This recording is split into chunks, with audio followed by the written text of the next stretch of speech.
यह है आज का वचन आपके लिए क्राइस्ट एम्बेसी इंडिया की ओर से। Praise the Lord. कैसे हैं आप? स्वागत है आपका एक बार फिर से आज के हमारे प्यारी दैनिक अध्ययनिका वास्तविकता संग्रह अध्ययनिका में, जिसके लेखक हैं रेवरेंड डॉक्टर पास्टर खरीस अखिलो में DSC DD और वास्तविकता संग्रह तैयार करता है आपको दिन के लिए और दिन को तैयार करता है आपके लिए। Praise the Lord. आज दिनांक 21 मई दिन बुधवार और संदेश का शीर्षक है अमरता को समझना। Praise the Lord. शुरुआती वचन है पहला कुरिन्थियों के 15 अध्याय 51 वचन से, और जो कहता है, देखो मैं तुमसे भेद की बात कहता हूँ, हम सब नहीं सोएंगे परंतु सब बदल जाएंगे। Praise the Lord. Pastor Chris बता रहे हैं बहुत से लोग इब्रानियों के 9वें अध्याय 27 वचन का गलत अर्थ निकालते हैं, जो कि कहता है, और जैसे मनुष्य के लिए एक बार मरना और उसके बाद न्याय का होना नियुक्त है। इस वचन से वे यह निष्कर्ष निकालते हैं कि हर व्यक्ति को एक बार अवश्य ही मरना है, लेकिन वास्तविक अर्थ यह है क्योंकि मनुष्य के लिए एक बार मरना नियुक्त किया गया था, इसलिए मसीह सारी मानवता के लिए एक बार मरा। Praise the Lord. उनकी मृत्यु उस नियुक्ति की परिपूर्णता थी, न कि एक कथन की कि हर व्यक्ति शारीरिक रूप से मरने के लिए अभिषिक्त है। यीशु मसीह का सुसमाचार नश्वरता को समाप्त करता है। दूसरा तिमुथियुस का पहला अध्याय 10वें वचन में मसीह यीशु ने मृत्यु को समाप्त कर दिया और सुसमाचार के द्वारा जीवन और अमरता को प्रकाशमान किया। जो मसीह में है उनके लिए यह वर्तमान वास्तविकता है। आप अमरता चिरायु में ला दिए गए हैं। अमरता का अर्थ है कि आप मरते नहीं हैं। हालेलुया। पास्टर क्रिस बता रहे हैं कुछ लोग विवाद करते हैं कि हनोक और एलिया जैसे मनुष्य जो मृत्यु के बिना ही परमेश्वर के द्वारा उठा लिए गए, उन्हें भौतिक मृत्यु का अनुभव करने के लिए पृथ्वी पर अवश्य ही लौटना है। यह भी बेतुका है, क्योंकि यह सुसमाचार के सार को और मृत्यु के ऊपर मसीह की विजय को कमजोर करता है। प्रभु यीशु ने घोषणा की यूहन्ना के 11 अध्याय 25 से लेकर 26 वचन में, पुनरुत्थान और जीवन मैं ही हूँ।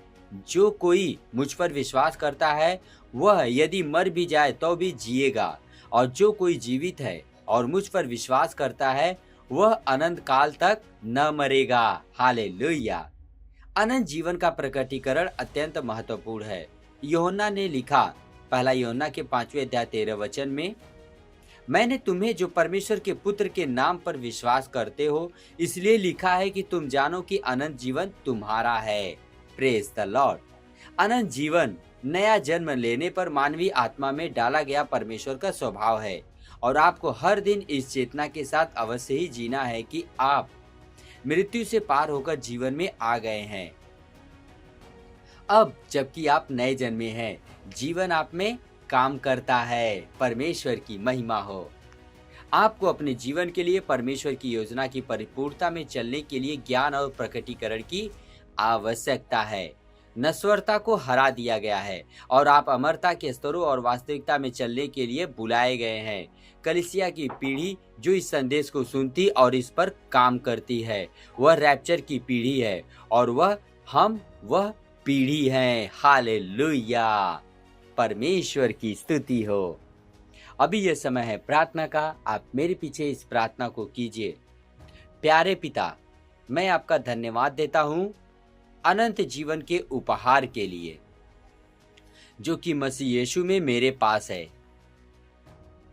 मैं घोषणा करता हूं कि मृत्यु की मुझ पर कोई प्रभुता नहीं है, क्योंकि मैं अमरता की वास्तविकता में चलता हूं, जैसा कि सुसमाचार में प्रकट है। मैं इस जीवन की चेतना में जीता हूं, आपकी महिमा के लिए, केवल आगे और ऊपर की ओर। प्रभु यीशु के नाम में आमीन। आप अतिरिक्त अध्ययन के लिए भी वचन पढ़िए। पहला यूहन्ना का 5 अध्याय 11 से 12 वचन, और पहला कुरिन्थियों का 15 अध्याय 53 से लेकर 57 वचन, और रोमियो का 8वां अध्याय 10 और 11 वचन। और हम हर दिन एक वर्षीय बाइबिल अध्ययन योजना का भी पालन कर रहे हैं, जिसमें आज पढ़ रहे हैं एक वर्षीय बाइबिल अध्ययन योजना में यूहन्ना का 10वां अध्याय 1 से लेकर 21 वचन, और दूसरा राजा का 6वां 7वां अध्याय। और अधिक जानकारी के लिए या वास्तविकता संग्रह को भारत की किसी दूसरी भाषाओं में भी प्राप्त करना चाहते हैं तो हमसे संपर्क कीजिए हमारे इस नंबर पे 9819840851। आपका बहुत बहुत धन्यवाद।